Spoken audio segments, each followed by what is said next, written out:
Gian jumps into the fray, his Muay Thai strikes landing with the force of a sledgehammer. He doesn't just hit the assassin, he dismantles him. Gian gasps, "Passin? You're alive!" The master doesn't waste time on a reunion. He throws her a combat knife and tells her the real war is at the front gate. Outside, the remaining mercenaries, led by a furious Lee, have realized their drones and tech are failing. They decide to move in as a single, overwhelming wave. Gian stands at the threshold of the warehouse, looking at the monitors. She sees men bleeding out, brother barely conscious, and Passin holding the line at the perimeter. She realizes she isn't just a green code to be protected, she is the owner. She opens the mall's broadcast system, her voice echoing through every mercenary's earpiece. "This is Gian. You broke the rules. You attacked a green code. Your accounts are now permanently locked, and your bounties have been transferred to each other." The mercenaries freeze. Chaos erupts among the ranks as they turn their guns on one another, greed once again becoming their undoing. Lee screams for order, but it's too late. Gian steps out into the rain, a sniper rifle slung over her shoulder. She finds Lee's hidden nest by tracking the heat signature of his high-tech gear. He doesn't see her until she's standing 10 feet away. He laughs, pulling a sidearm, but Gian is faster. She doesn't fire the gun. She uses the slingshot one last time, a heavy steel ball shattering Lee's trigger hand. As he screams, she walks over and whispers, "Only the weak bark." She leaves him for the police, who are finally swarming the area, led by the taxi driver who was, in fact, an undercover NIS agent working for Jin Man all along. The sun begins to rise over the scarred landscape of the estate. Min is loaded into an ambulance, giving Gian a weak but respectful nod. Brother is being patched up, already complaining about the repairs the house will need. Passin disappears into the morning mist, leaving a small note on the warehouse door. "You're not a slug, you're a shark." Gian stands alone in the kitchen looking at the refrigerator. She takes a pen and writes a new note. "Uncle, I found the way." She doesn't stick money beside it. Instead, she puts on her uncle's old watch, the screen glowing as it recognizes the new administrator of the Myrtle network. The story of the genius girl has just reached its prologue. The world thinks she's a traumatized orphan, but the underground knows better. She is the guardian of the green code, and she is far smarter than anyone who ever tried to kill her. Gian has proven that high IQ traps are deadlier than any bullet. Do you think she should keep her uncle's business running or shut it down forever? Subscribe and hit that like button if you want to see the next chapter where Gian tracks down Han, the man truly responsible for her parents' death. Drop a comment with "Genius" if you saw that betrayal coming, and share this video to help us reach more action fans. The sirens faded into the distance, leaving the estate in a haunting, metallic silence. Gian stood in the center of the armory, the glowing screens of the Myrtle network illuminating her face. She wasn't crying anymore. The grief for her uncle had hardened into a cold, calculating resolve. She realized that Lee was just a street-level butcher. The real architect of her nightmare was Han, a man who didn't just kill people, he erased them. Han's Babylon wasn't just a group of mercenaries. It was a global shadow government that controlled the flow of every illegal weapon on the black market. By inheriting her uncle's green code, Gian hadn't just inherited a shopping mall, she had inherited a target that covered the entire globe. Brother limped into the room, coughing as he clutched his bandaged side. He looked at the screens and then at Gian, his voice rasping. "You know they won't stop at Lee. Han doesn't leave loose ends. He'll burn the whole city down just to delete your uncle's hard drive." Gian didn't blink. She sat at the terminal and began typing with a speed that blurred her fingers. She wasn't just looking at sales records. She was looking at the digital signatures of the signal jammers Lee had used.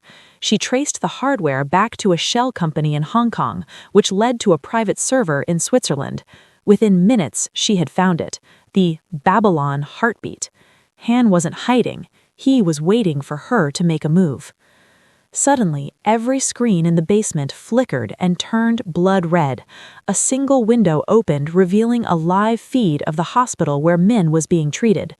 A man in a surgical mask stood over Min's bed, a silenced pistol pressed to her temple. He didn't say a word. He simply looked into the camera. Gian felt her heart hammer against her ribs, but she remembered Jin Man's lesson. When you are in a crisis, don't argue with reality. Manipulate it. She didn't scream or beg.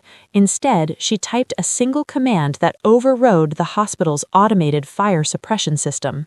High-pressure halon gas flooded Min's room through the vents, momentarily blinding the assassin and triggering a lockdown.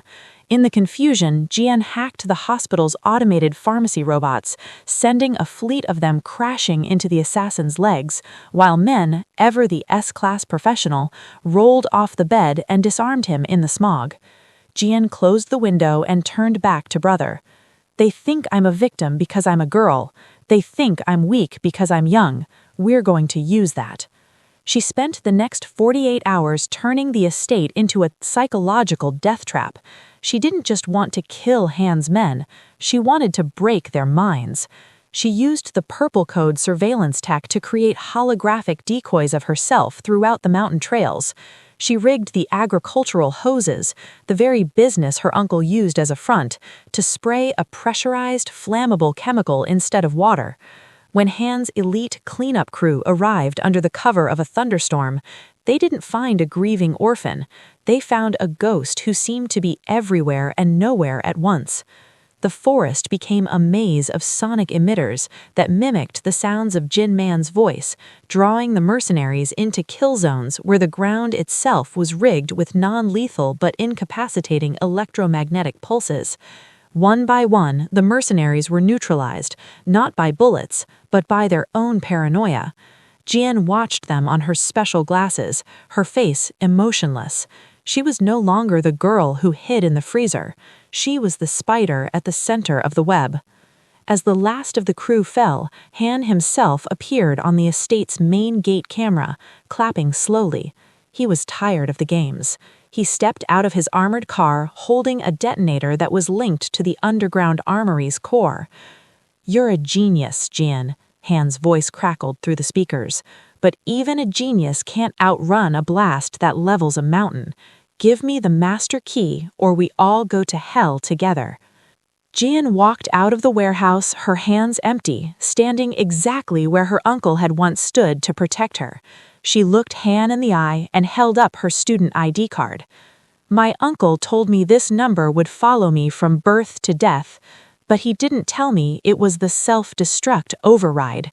She pressed a button on her watch, and the detonator in Han's hand turned into a useless piece of plastic. She had rewritten the armory's firmware while he was busy walking up the driveway. Han's face twisted in a rare moment of pure shock. Before he could draw his weapon, the taxi driver and a dozen NIS tactical teams swarmed the perimeter, their red dots painting Han's chest like a target. Gian didn't fire a shot. She simply watched as the man who murdered her parents was forced to his knees. She walked up to him, leaned in, and whispered the same riddle her uncle had taught her years earlier. Han couldn't answer. "Wrong," said Gian coldly.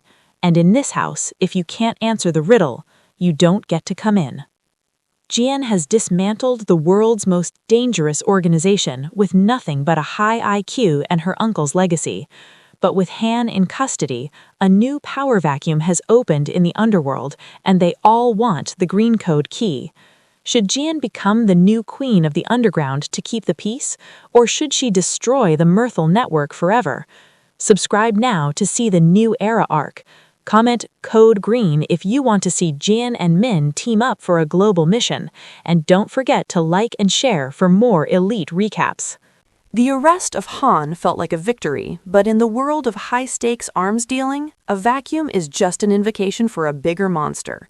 While the NIS agents led the Babylon leader away in chains, Gian sat on the porch of the bullet-riddled estate, clutching her uncle's old watch. The green code on the screen wasn't just a status symbol anymore, it was a beacon. As the sun began to set, a silent notification pinged on the Myrtle network. It wasn't an order or a threat, it was a single GPS coordinate located in the heart of the Swiss Alps, accompanied by a video file that had been set to unlock only upon Han's capture. Gian opened the file, and Jin Man's face appeared on the screen, looking tired but strangely at peace. "If you're seeing this, Gian, it means you've outsmarted the smartest man I knew." But Han was just the gatekeeper. He explained that the Myrtle shopping mall was only half of the legacy. The weapons, the codes, and the money were all tools for a singular purpose: to protect a black box hidden in a vault beneath a mountain in Europe. This box contained the true identities and bank accounts of every politician and world leader who had ever funded a war using Babylon's weapons. Jin Man had spent his life as a shield for this information, and now the shield was hers to carry. But the secret was already leaking. A new faction calling themselves the Apostles had already intercepted the transmission. Unlike Han, who wanted to control the network, the Apostles wanted to erase it, and everyone associated with it to keep their master's secrets buried forever. Gian realized that staying at the estate was no longer an option. She called brother and Min, who was still recovering but already checking her magazines. "We're going to Switzerland," Gian said, her voice devoid of hesitation. "But we aren't going as fugitives. We're going as the owners." Using her purple code skills, Gian created a digital smokescreen, making it appear as though she were fleeing towards Southeast Asia. Meanwhile, the trio boarded a private cargo plane disguised as a shipment of agricultural supplies. During the flight, Gian didn't sleep. She spent every hour studying the blueprints of the Swiss vault. It wasn't a building, it was a kinetic puzzle. The vault utilized logical weight locks, meaning the door wouldn't open with a key or a code, but by solving a series of high-pressure physical and mental riddles in real time. If the rhythm was missed by a fraction of a second, the entire chamber would flood with liquid nitrogen. As they touched down on a snowy landing strip in the shadow of the Eiger, the temperature dropped to 40 below. They weren't alone. A fleet of black stealth helicopters hummed in the distance, descending like vultures. The Apostles had arrived, led by a woman known only as the Architect, a former chess prodigy turned mercenary who was the only person alive whose IQ rivaled Gian's. The race to the mountain entrance became a lethal game of cat and mouse across the frozen tundra. Gian used the environment to her advantage, triggering controlled avalanches to bury the Apostle snowmobiles, but the Architect was always one step behind, predicting Gian's escapes before she even made them. They reached the vault's massive steel maw just as the first Apostle strike team opened fire. Min and brother stayed outside to hold the entrance, their muzzle flashes illuminating the swirling snow like lethal fireflies. Gian stepped into the mountain alone, the heavy door hissing shut behind her. The first chamber was a hall of mirrors, but the reflections were distorted. A voice echoed through the speakers. It was the Architect who had managed to hack the local comms. "You think you're a genius because you survived a house fire, Gian? Let's see how you handle a logic gate where the answer is your own life." Gian looked at the mirrors and realized they were laser-mapped sensors. She began to move, not in a straight line, but in a complex geometric pattern she had memorized from her uncle's retro security bars in her college apartment. Every step was a calculation of angles and light refraction. As she reached the final pedestal, a holographic riddle appeared. "I have no voice, but I speak for the dead. I have no hands, but I point the way home. What am I?" Gian didn't hesitate. She placed her student ID card on the sensor. "A legacy," she whispered. The floor began to vibrate, and the final vault door, the heart of the world's secrets, began to groan open. But as the door parted, Gian didn't find a box of hard drives. She found a single comfortable chair, a monitor, and a final note from her uncle. "The box isn't a thing, Gian, it's you." The data had been uploaded into the Myrtle watch the moment she stepped into the mountain. The vault was merely a test to see if she was ready to wield it. Suddenly, the Architect's voice cut through the silence, much closer now. "Thank you for opening the door, little girl. Now hand over the watch or I might let your friends live through the night." Gian looked at the monitor, seeing Min and brother pinned down by overwhelming force outside. She looked at the watch, then at the shadow of the architect entering the room. Gian has reached the center of the labyrinth, but the architect has her in a checkmate. Does Gian trade the world's secrets for the lives of her only remaining family? Or does she find a third option that neither Han nor the architect could ever see coming? Subscribe and hit that like button to see the Logic War finale. Comment Brain over Brawn if you think Gian is the smartest character in the series, and share this video to help us reach the 100K milestone. The architect stepped into the vault, her silhouette stark against the swirling snow outside. Her movements were fluid, predatory, yet completely devoid of wasted energy. She wasn't carrying a weapon, only a small, elegant tablet. "A true genius leaves no fingerprints, Gian," she purred, her voice calm despite the raging battle outside. "You've proven you can execute, but can you create a trap with nothing but your mind?" Gian, still sitting in the chair, held up the Merthel watch. "My uncle taught me that true strength isn't about avoiding traps, it's about knowing how to turn the arena into your weapon."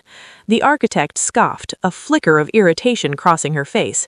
"Cute, but this isn't a classroom. This is a vault designed to withstand an asteroid." She tapped her tablet and the massive vault door began to hiss shut, sealing them inside. "Your friends are outmatched. In 10 minutes they will be eliminated. In 20, this vault will be flooded with liquid nitrogen, preserving all your uncle's data and you for my masters to extract at their leisure." She extended her hand. "The watch, Gian, or we end this game now." Gian remained still, her mind racing through the vault's blueprints, every single detail her uncle had subtly embedded in her memory. The logical weight locks, the rhythmic pulses, the complex pressure plates. The architect had seen the puzzle, but not the solution. "My uncle also taught me that the biggest lie is often hidden in plain sight," Gian stated, her voice steady as she slowly rose from the chair.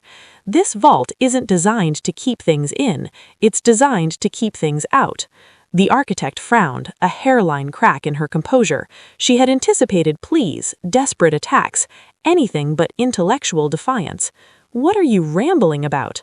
"The vault's security isn't its strength, it's its weakness," Gian continued, slowly rising from the chair. "You assumed the pressure plates were for the locks, but they're not. They're seismic stabilizers. This entire mountain is hollowed out, crisscrossed with fault lines. The vault isn't a safe, it's a precisely balanced, self-contained resonance chamber." She pointed to a faint, rhythmic hum that was barely perceptible in the background. "Every step, every tremor outside, every bullet fired by your men, it's all feeding into the mountain's natural frequency." The architect's eyes widened as a low, guttural rumble echoed from deep within the mountain. Outside, Min and brother, battered but unbroken, suddenly felt the ground shift violently beneath their feet. The architect furiously typed on her tablet, trying to override the vault systems, but Gian was faster. She had foreseen this. As the architect frantically worked, Gian activated a hidden feature on the Merthel watch, a localized high-frequency sonic emitter disguised as the watch's internal clock. The vault filled with an ear-splitting, almost imperceptible screech. It wasn't just noise, it was a frequency tuned to the precise resonant frequency of the mountain's bedrock. The architect screamed, dropping her tablet, as the sound vibrated through her very bones, incapacitating her. The massive vault bore, already under immense stress from the subtle, calculated tremors Gian had been orchestrating, began to groan louder. "This vault doesn't flood with liquid nitrogen when someone fails a puzzle," Gian stated, her voice now a powerful echo in the vibrating chamber. "It's programmed to open with enough unstable kinetic energy. Your men fighting, the sonic pulses, the collapsing rock around us, it's all the final key." With one last calculated press of a button on her watch, Gian amplified the sonic blast, turning the vault into a destructive echo chamber. The mountain roared, the vault door, no longer a barrier but a release valve for the building's seismic pressure, exploded outward with a colossal crash, blowing a hole in the side of the mountain and burying dozens of the apostles' remaining forces under an avalanche of snow and rock. Min and brother, caught in the periphery of the blast, watched in awe as the entire side of the mountain seemed to peel away. Gian stood amidst the rubble, breathing heavily, the Myrtle watch now silent. The architect, bleeding from her ears and disoriented, was pinned under a slab of concrete, her tablet shattered. Gian knelt beside her, a look of calm triumph on her face. "You wanted to extract the data. Here it is." She extended her hand, offering a data chip that had fallen from the architect's shattered tablet. "But you missed the most important lesson. It's not about what you know, it's about what you understand." The NIS agents, led by the taxi driver who revealed his name was Agent Lee, no relation to the previous Lee, swarmed the chaotic scene, rounding up the remaining apostles. Gian watched, her face serene. The black box wasn't a physical vault of secrets. It was the ability to understand and manipulate the systems that protected those secrets. Her uncle had trained her not to guard information, but to become its ultimate arbiter. Days later, back at the restored estate, Gian sat at the main terminal of the Myrtle network. The world's most dangerous secrets were at her fingertips, but she wasn't interested in power. She was interested in stability. She didn't destroy the network. She repurposed it. The Green Code became an intelligence agency dedicated to exposing corruption and preventing the very wars her uncle had secretly cataloged. Min became her head of field operations, brother became her chief of logistics, and even Agent Lee became her primary government liaison, understanding that Gian's reach exceeded any official agency. The quiet, genius girl who had hidden in a freezer now stood as the silent guardian of a fragile world. She wasn't a mercenary, she wasn't an assassin. She was the architect of justice, operating from the shadows, ensuring that no family would ever suffer the fate of hers again. The biggest bully in the world had been outsmarted, not with a bullet, but with a riddle, a watch, and a profound understanding of how the world truly worked. The final confrontation has been won by the ultimate high IQ trap. Did Gian make the right choice by repurposing the Myrtle network instead of destroying it? Subscribe and hit that like button to join Code Green and watch Gian's new era unfold. Comment "The New Architect" if you're ready for more chapters of this genius girl's global missions. And share this video to show the world that intelligence is the ultimate weapon.